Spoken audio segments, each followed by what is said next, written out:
This topic is a very, very important issue facing Egypt and a lot of developing countries all around the world. Uh, Also the MENA region specifically. Um, Traditionally, we considered education as a proxy for human capital, though mere attendance does not ensure learning quality. Earlier research implied various quantitative measures as proxies for education quality, such as student attitudes, school attendance rates, and school continuation or dropout rates. But the new economic waves researches in this quantifying the quality of education, the modern approaches emphasized on students' performance in standardized international tests like TIMSS, BERS, and BESA, as more as they are reliable measures for education quality. These tests not only allow for cross-country comparisons, but also help determine the factors influencing these outcomes in those countries, providing critical insights into global education systems. Being in schools does not necessarily mean that students are learning. Studies have been consistently shown a direct relationship between student cognitive skills and both individual earnings and overall economic performance. In this graph, we can see two different relationships. One shows the relationship between test scores and the annual GDP per capita growth percentage, and the other one shows the same relationship but with years of schooling for students. As we see in the left graph for the test scores, it is more steeper to show a steep relationship or a high relationship between test scores of the students and the GDP per capita growth percentage in this country. In the literature review, there are two main different contradicted results.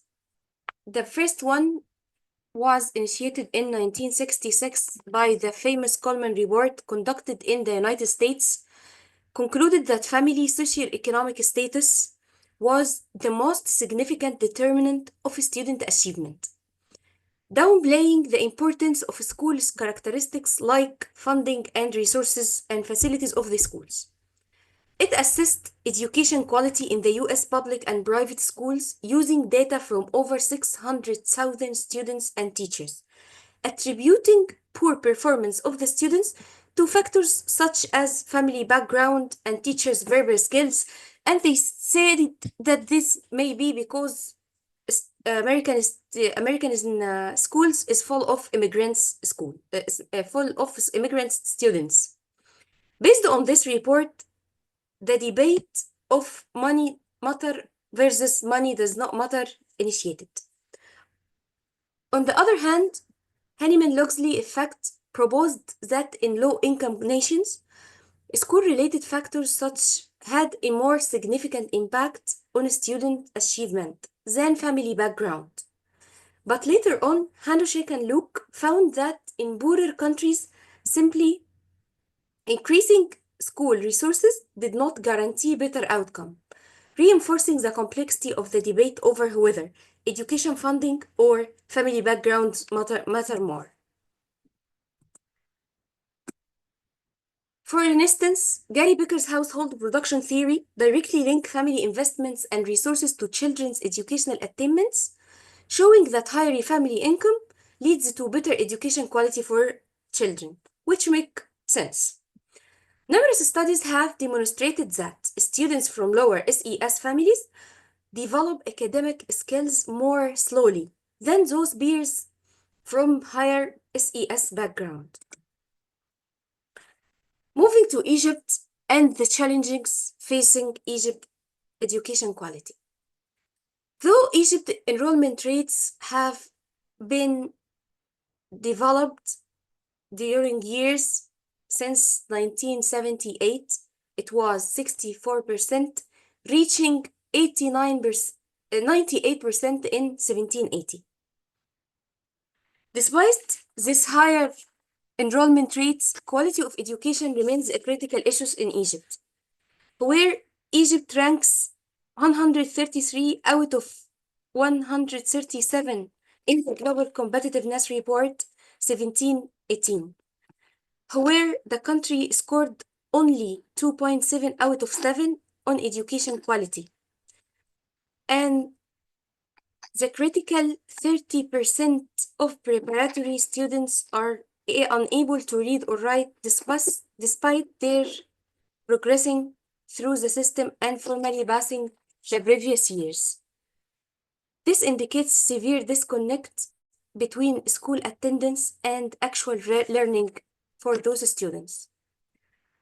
The focus of this study is to explore the socioeconomic factors influencing 8th grade students' math performance in Egypt, to identify the most significant determinants of students' achievement, either regarding to their socioeconomic or the teacher influence or the school.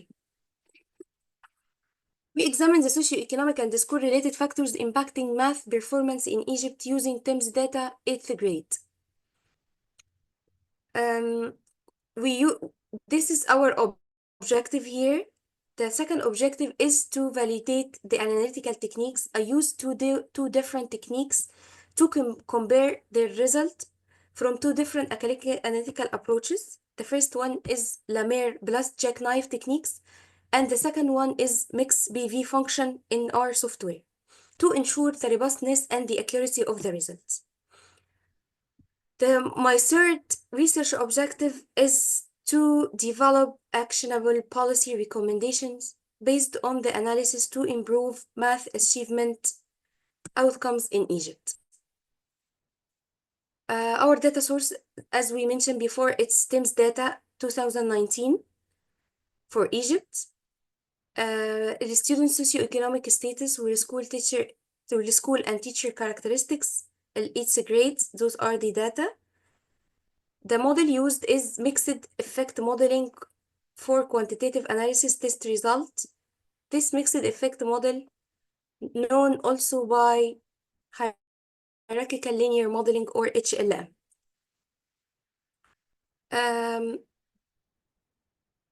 The research methodology using the two-level hierarchical linear modeling based on Redenbusch and Brack 2002 explores the impact of student, teacher, and school level variables on mathematics achievement. Our analysis using the Lamere jackknife and mixed BV using sample weights to ensure accurate results. This is our model.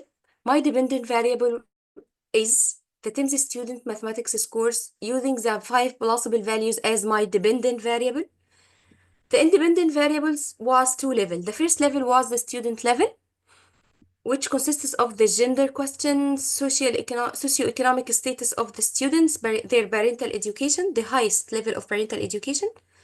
Teacher and the school level contain teacher qualification and their major, how parental support affects students' performance from the point of the teacher point of view, class size, teacher perception of nutrition impact, if the nutrition of the student affect his performance in class, school location, instructional time in the school SES composition.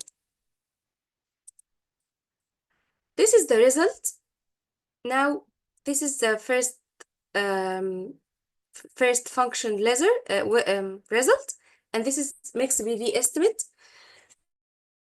They are similar in their results, but different in their magnitude. Here we found that girls outperform boys in mathematics achievement. The second result was that higher socioeconomic status using wealth index correlates negatively with math scores. What a surprise. Linear relationship for parental education, only the linear relationship has a positive effect on student achievement, but quadratic and cubic relationships are significantly negative.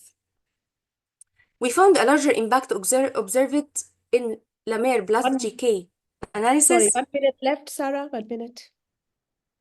Okay. No significant effect of smaller class size on math scores. Higher parental support positively influences the student performance. The result implication, finding in both analytical techniques used reveals that student level variables significantly influence mathematics achievement in Egypt more than the teacher and school variables, included in this study. The model reveals also that the variance explained at the school level is only 38%. This result have important implication for educational policies and resources allocation in Egypt's basic education system.